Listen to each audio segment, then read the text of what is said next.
Hello guys welcome to my channel. இப்போ எல்லாருக்குமே என்ன தேவைன்னா ரூ. 2500 நமக்கு எப்போ வரும், குடும்ப தலைவிகளுக்கு ரூ. 2500 எப்போ வரும்? ஏன்னா டிவிகே கட்சி ஆரம்பித்து 3 மாதம் ஆச்சு. 3 மாதமே 1000 தான் கொடுத்துட்ருக்காங்க.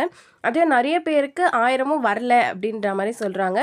நான் முன்னாடி ஆட்சியில் வாங்கிட்டு இருந்தேன், இந்த ஆட்சியில் எனக்கு வரலன்ற மாதிரி சொல்கிறாங்க. நிறைய பேருக்கு எனக்கு 2 மாதம் வந்துச்சு, இந்த மாதம் வரல அப்படின்ற மாதிரி சொல்கிறீங்க. நிறைய பேருக்கு மெசேஜ் வராமல் இருக்கலாம், பட் அக்கௌண்ட்டில் கண்டிப்பாக விழுந்திருக்கும். அதாவது யார் யாரெல்லாம் போன ஆட்சியில் வாங்குனீங்களோ அவங்க எல்லாருக்குமே வந்திருக்கும். ஸோ கண்டிப்பாக அக்கௌண்ட்டில் விழுந்திருக்கும், போய் செக் பண்ணி பாருங்கள்.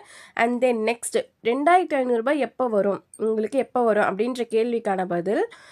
ஒரு கூட்டத்தில் அமைச்சர் ரமேஷ் அவர்கள் பேசியிருக்காங்க. விஜய் அவர்கள் மறுசீரமைப்பு பண்ணிட்டு இருக்கிறதாவும், ஸோ கண்டிப்பாக உங்களுக்கு கூடிய சீக்கிரம் வரும், நாங்கள் எல்லா வாக்குறுதியும் நிறைவேற்றுவோன்ற மாதிரி சொல்லியிருந்தாங்க. இன்றைக்கி நியூஸில் அவங்க என்ன சொல்லியிருந்தாங்கன்னா, பட்ஜெட் தாக்கல் போயிட்டுருக்கு. இந்த 15 நாள் தீவிரமாக பட்ஜெட் தாக்கல் போகும். அதுக்கு அடுத்தது ஆகஸ்ட் முதல் வீக்கில் உங்களுக்கு பட்ஜெட் தாக்கல் வெளியிடுவாங்க. அதுக்கு அடுத்ததாக ரூ. 2500 கண்டிப்பாக வர வாய்ப்பு இருக்குங்க. ஏன்னா இப்போ நம்ம பட்ஜெட் தாக்கல்னால தான் நமக்கு அந்த 1000 கொடுத்துட்ருக்காங்க. பிகாஸ் அரசாங்கமே கடனில் தான் போயிட்டுருக்கு இல்லையா?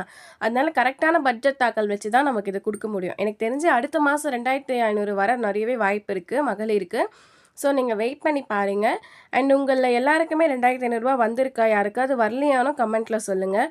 அண்ட் தென் புதுசாக அப்ளை பண்ணுறவங்க டக்குன்னு போய் அப்ளை பண்ணிவிடுங்க. இந்த வீடியோ உங்களுக்கு பிடிச்சிருந்தா சப்ஸ்கிரைப் பண்ணி அப்படியே லைக் பண்ணிவிட்டு போயிடுங்க.